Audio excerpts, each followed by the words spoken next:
All right, kia koutou, ko 𝘊𝘺𝘰𝘱𝘢𝘦𝘶𝘴 toko ingoa, and welcome to the first in a series of biosecurity bonanza presentations. So this is on behalf of the Bioeconomy Science Institute, formerly 𝘊𝘶𝘬𝘦𝘶𝘴 Research. And I just want to thank everyone for joining online today. Hopefully you've got a tea or coffee and you're ready to hear more from Paul Peterson. Paul is a weed biocontrol expert, but he's really turned his hand more to technologies, remote sensing in recent years, and that's what he'll talk to us today about. I guess one of the things with new technologies, it gives us lots of new possibilities for managing weeds, detecting, surveillance, and planning. So we'll hear more about that in just a minute. But before we turn things over to Paul and hear his presentation, there's just a few housekeeping things. So the first one is that these are really, even though they're online, it's a chance to ask questions and interact. So please put those not in the chat, but in the Q&A section. And at the end, we'll cover those questions off. The webinar itself will be recorded. And so if you've missed it or know people who would like to hear more, there'll be a follow-up that you can access it. Any of the questions will be transcribed. And if your question isn't resolved today, you get a chance to have it responded to afterwards. So thank you very much for attending, and I'll turn it over to Paul now. Thanks, Paul. Thanks very much, Dwayne. I had an introduction ready, but you've already done it for me, so thank you for that. As Dwayne said, I started off working on weeds and biocontrol, and also a bit of chemical work, but mostly biocontrol. And more recently, I've become interested in remote sensing and drones, and I think that the two disciplines make for a really interesting solution to some of the problems that we face with weeds and landscape or over large landscapes. So I'm going to talk about one project today that I've been involved with James Shepherd, mapping weeds on the Central Plateau to inform management decisions. So this is just a slide to demonstrate how the landscape can be changed dramatically by weeds. So on the left we have heather, which we controlled with biocontrol, and then broom marched in. And broom's quite a frightening weed, and it can very quickly take over from native vegetation, especially if it's compromised. And we think that broom and other legumes like gorse and tree lupin could potentially do this on the Central Plateau of the North Island. So on the left-hand image, you can see some small patches of broom along the stream. And this could spread very quickly. There's not much stopping it. And when it does that, it will actually change the ecosystem. Legumes are nitrogen fixers, and they can modify soils, and they'll then be unsuitable for the native plants that have evolved over millennia to actually cope with very low nitrogen or nutrient levels in the soil. So controlling legume, it needs to be a concerted long-term effort to avoid spread. The seed banks are the problem, so we want to stop new seed banks forming, because once they've formed, you've got a decadal problem. You need to come back and keep spraying for a very long time. So biocontrol's showing some promise for broom. Gorse we're having more problems with, and we haven't tried with tree lupin yet. So we're still dependent on herbicides, especially to remove outlying or pioneer plants that are creating new problems for us. So this was recognised some time ago, and Richard Hill and Horizons and myself, we got together and we had a group of people on the Central Plateau. You can see them there at the bottom of the MOU, who were interested in this problem. And so we decided to draw up an MOU to try and deal with an area, a 23,000 hectare area, with the vision that the unique natural values and vistas of the desert road environments would be protected from invasive legumes. And we had goals to contain heavy infestations where we could, reduce moderate infestations, and suppress outliers to near zero density by 2025. and we're at 2025 now. So the method was to produce maps looking at the distribution and the density of 3 legumes that I've mentioned using aerial photography. And the goal was to use that information to prioritise control efforts and learn about how management's working. So this is an example of the aerial photography that was used as the tool to map. So that 200 by 200 metres square, you can see there, that's our sort of sample unit, 4 hectare unit. And you can see that the resolution is good enough to see flowering legumes. And this is broom.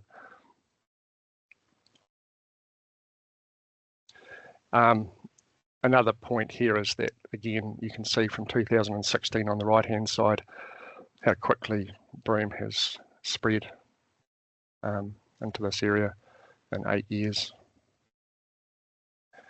So the result of this photography and mapping is that we come up with these colour-coded maps. So this is a manual process. So each of these squares is checked. We have software called Map Accuracy, which allows us to flick through all these squares very quickly and code them as either having no legume, low, moderate or high. And we do a separate map for each weed because they flower at separate times during the year, usually. I'll talk about that a bit more later. But you can see on the right-hand side our 4 hectare squares. So we've got high, low and medium, and they're coded based on what we can see.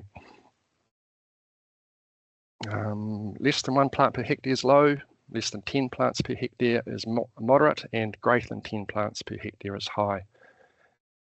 So all this imagery is being loaded onto the internet, onto the LRI's portal. So you can actually, anyone can just get into the LRI's portal and type in invasive, and you'll have all this beautiful high-res imagery. And you'll have the layer on the top that tells you how dense the legumes are in various areas. So you can remove that transparent layer and look underneath and see what's actually been coded. And these are the maps we've completed to date. So we've done broom 3 times, gorse twice, and lupin twice as well.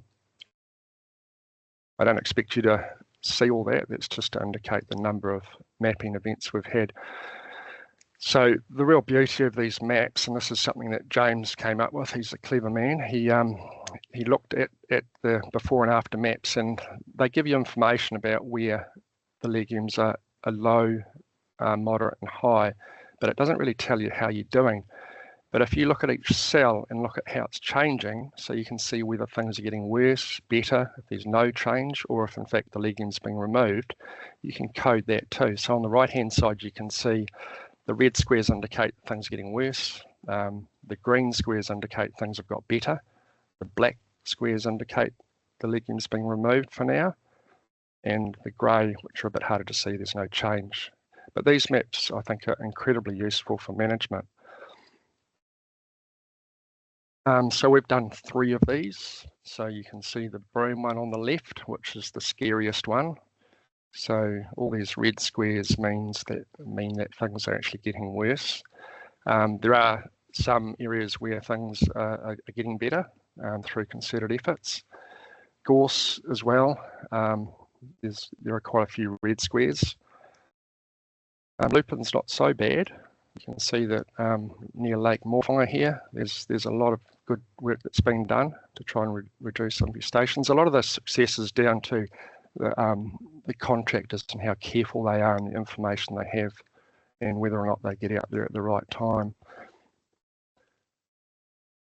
So I'm just going to go through the broom map for a start, just to show you examples of outliers in these areas that are getting worse. So a red square could mean that last time we checked there were no legumes and this time we just found 1 or 2. It doesn't mean there's a high density, it just means it's getting worse. I've also got a few photos to show you how broom can spread rapidly in particular, and one example of a control operation. So this is now, and this is in 2016 on the right hand side. I'm sorry, it's probably not intuitive. I should have put them around the other way, but you can see on the left, this red circle on the area, the 23,000 hectare subject area that we're looking at. You can see where these photos are taken from. And you might be able to see a few plants in the 2024 imagery here that you can't see next door. And if you can't, they're there. So these are the sorts of areas we're looking for and we're looking to control. And this is another example. You can see this outlier is way out in the Rangapō Desert. So when we first started this work, people said to us, why are you checking all these areas out here where there aren't any weeds? And our response was, to monitor weed dispersal and invasion, you need to check areas where weeds aren't. And that's quite hard for people to get their heads around. But I think it's paid dividends because we're starting to see now the way that these weeds are spreading. So again, can you see a weed in the 2024 imagery? If you can't, it's there. So you get a bit of a search image after a while. So I go through these and I can quite quickly see these weeds now. Tree lupin's a little bit harder, but gorse and broom, they're reasonably easy. This is just an example of rapid spread. So again, 2016 on the right, 2024 on the left. So these weeds are rapidly spreading. Oops. Again, rapid spread. That's what happens if you don't do anything. And this is what happens if you get stuck in. So in 2016, you can see broom on the right here, a big patch of it. And there's been a lot of herbicide put on that to control it. And there's just residual plants left here that can be mopped up quite easily.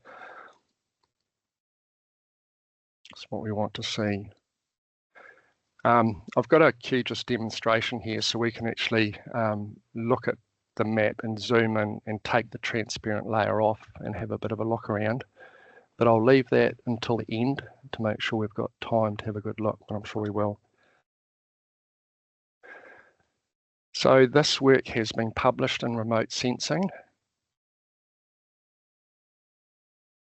And our main take-home message in this publication is that while previous control operations have mostly targeted large, highly visible legume patches, the importance of removing outlying plants to prevent the establishment of new seed banks and slow spread has been underestimated. So initially when we set the MOU up, we talked about this, but it's very difficult when people are out there to stop them spraying large patches. I think contractors in particular, spraying large patches means you use more chemical and it actually appears like you're doing more, but it's hard to actually get across that those outlying single plants that are isolated become massive problems in the future and need to be dealt with first. So we're slowly getting that message across, I think. And so we're hoping that you can see on this image on the right here, all these red squares on the periphery of the gorse outbreak, these are all indicating that these outliers are getting away from us. And what we're doing is we're removing plants along the desert road so it looks really good. And that's part of the goal. We're protecting the vista so people don't see these yellow weeds in the environment. But while we're doing this, over our shoulders, we're getting this massive build-up in remote areas that are harder to get to, that will ultimately mean this program fails if we don't deal with these. And I think these change maps really help to visualize what's happening here. And this is what fascinates me about remote sensing. It can be incredibly powerful to demonstrate how things are happening, and this is a project in motion. So we can see the results of our actions, which I think is pretty powerful. So every year we get together with the group and we talk about how we're doing and what we should be doing. So we're getting better, and we've recently updated the MOU and we now want to go out to 2037. There's still work to be done. We haven't really achieved our goals. We've had 𝘊𝘶𝘳𝘰𝘱𝘢 have joined us now too. So we're getting more people joining, which is good, which means ultimately that the maps become cheaper because each of these agencies contribute to the actual photography, taking the images in an aeroplane. and then actually making the maps.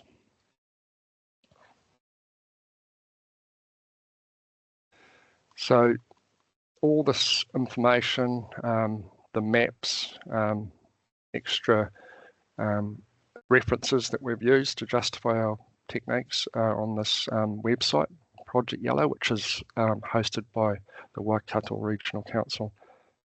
So that's a really good site to visit if you want to see what's happening.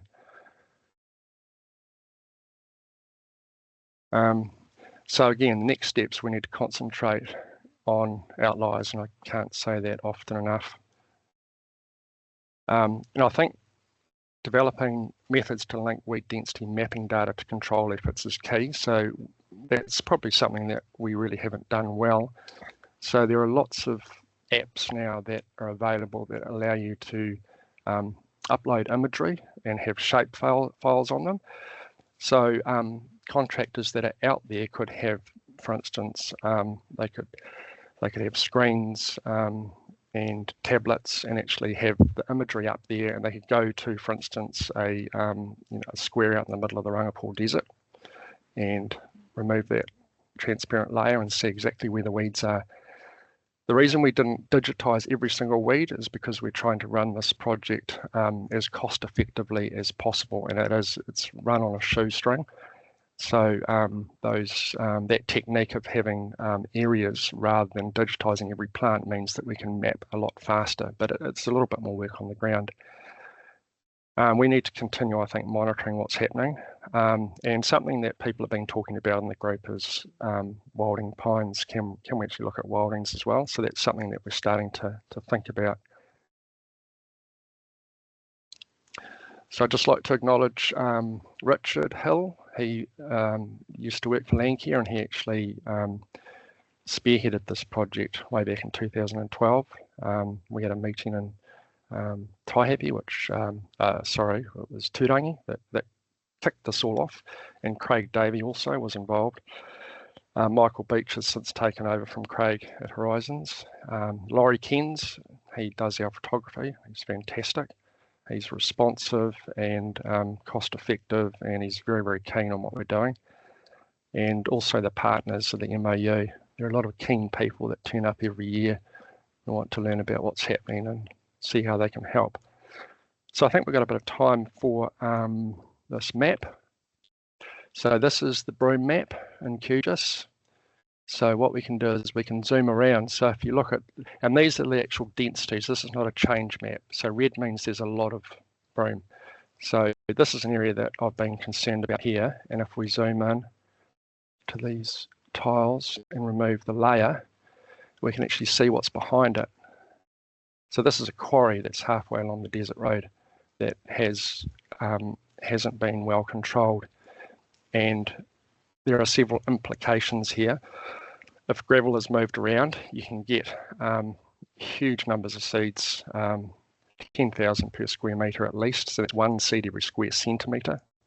So you're basically just transporting seeds around and spreading them around the roadways. You can see how these weeds move down waterways, which is a concern. And you can see how these weeds are moving along the road. So this is a roading corridor, which is weeds are spreading along, and you can keep going. So that's the sort of issue that we're dealing with. These maps are cool. I encourage you to have a play on the LRIS portal and see what you can find. There are other areas out here in the 𝘊𝘵𝘃𝘀𝘃𝘀𝘃 desert. I'll just have another, this might be the last one because I think we're nearly 20 minutes. So if I take that off, you can see that, look at that patch there, way out in the middle of the desert. And if we didn't have this imagery, we might miss that.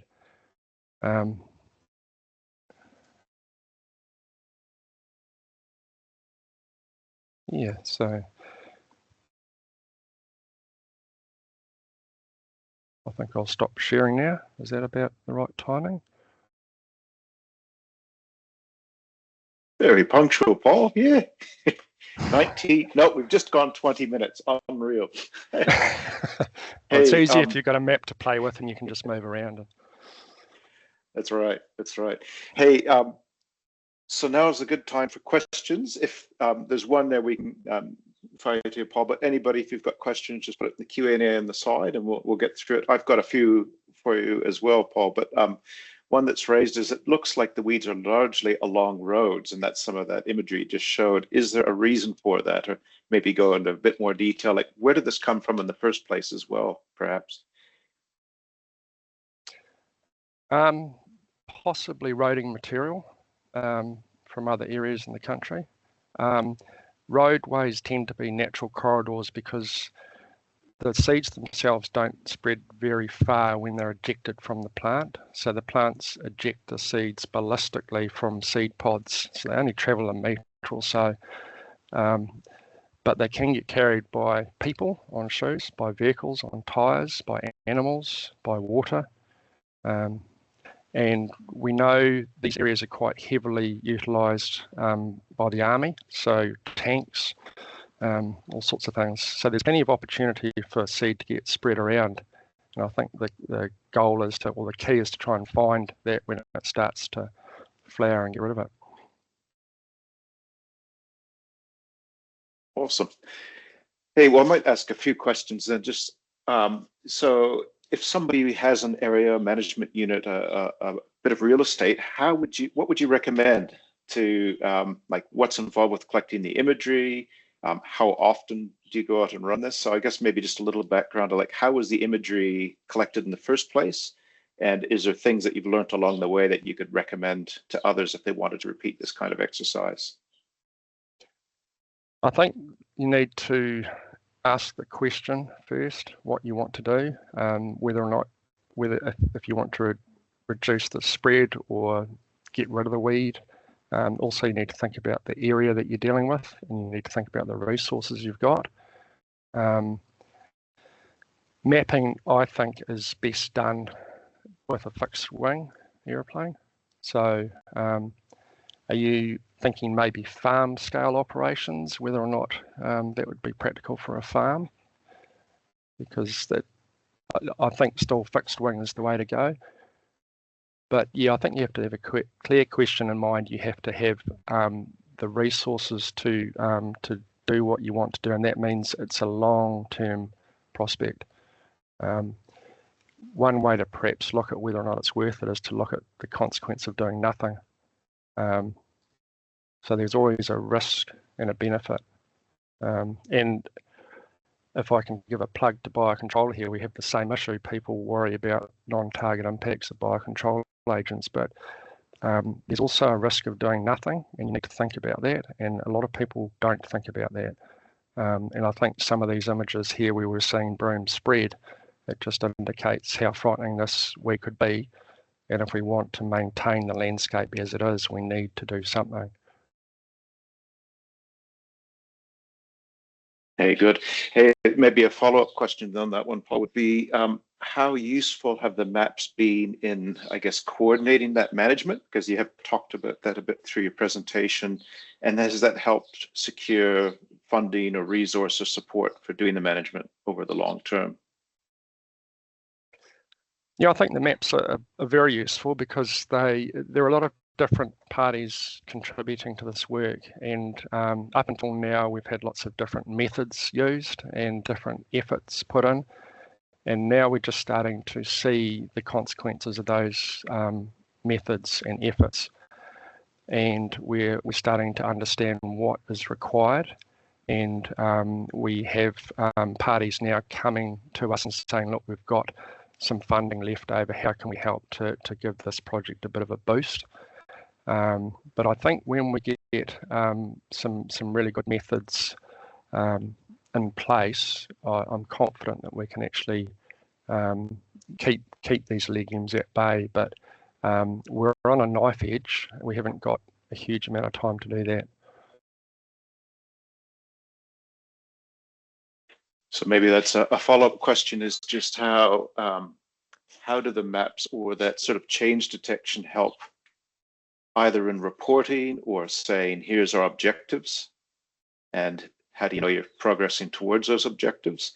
I'll just back up. I really like putting wilding pines in there, so you can make the most out of not just one or two weed species. You think what's going on at that landscape. And so I guess as one of the objectives, all woody weeds, is that one of the things that would this would feed into? The key is to be able to see the target, and that's the challenge. I've recently had a quote to photograph our area at a much higher resolution, and it's very expensive. So the beauty of what we're doing is we have relatively low, well, 15 centimetres is pretty good, but if you're looking at 5 or sub 5 centimetre imagery, you're talking about a big expense, but that's the sort of imagery that we might need to look at pines and other woody weeds. So if you want to go down that path, the price just escalates. So yeah, we're putting a bit of thought into that. Okay, maybe last question before we wrap it up, Paul, would be who keeps the data then? So how is this shared? You mentioned 𝘊𝘰𝘰𝘱𝘢𝘕 portal, but I guess maybe, you know, what does it take to get it to a stage where you can put it in a publicly accessible way? And then I guess that's anybody can access it. It's open access. Yes, that's right. It's all auto-rectified imagery, so you can load the imagery into a device, and you can, for instance, be on the ground, see where you are, see where the weeds are. That's something I think might be useful. But no, it's available there for anyone who wants to use it, I guess. Yeah. I would like to make a comment about AI too, because we have been questioned about AI, and we have trialled AI, and we've found that the amount of work that it takes to get it to an acceptable standard is just too much. There's so many false positives out there. AI is getting better and better, and I think eventually we might be able to get fairly good maps from AI using multiple images during flowering and when it's not flowering. But at this stage, we just found the manual method was a bit more cost effective, and it kept the costs down, and we didn't have to deal with a whole lot of technical issues. So the group that produced an AI map for us, we didn't actually see the map because I think it was quite horrific. You get reflections off muddy puddles and all sorts of things that vaguely look yellow. So AI is great, but there are still challenges around AI for doing these sorts of things. Okay, that's great. I was going to say, did you have any final thoughts? But I don't think the AI one's there. Anything additionally you want to add before we wrap up, Paul? No, I think the main thing is that when you start something, you need to be prepared to be in it for the long haul. And I think that's why this project has survived, because it has key people that keep coming back year after year, and you gain the trust of people that you're working with. I think a lot of projects start and finish within a couple of years, and we get a bad reputation for doing that. And I'm quite dismayed. I mean, if I can, in terms of when I hear people talking about short-term research and the need to actually focus on short-term research, because I really do think that's shooting ourselves in the foot. Short-term research to me is a bit of an oxymoron. No, these are long-term problems, no question. And I well, just want to thank you for an awesome presentation. I think maps are one way, and the change to take that long-term view. So really appreciate that. I want to thank everybody for coming this morning. If you missed pieces or have questions, please do put them in the Q&A. We can follow up. And for those who couldn't attend today, this will be posted and accessible afterwards.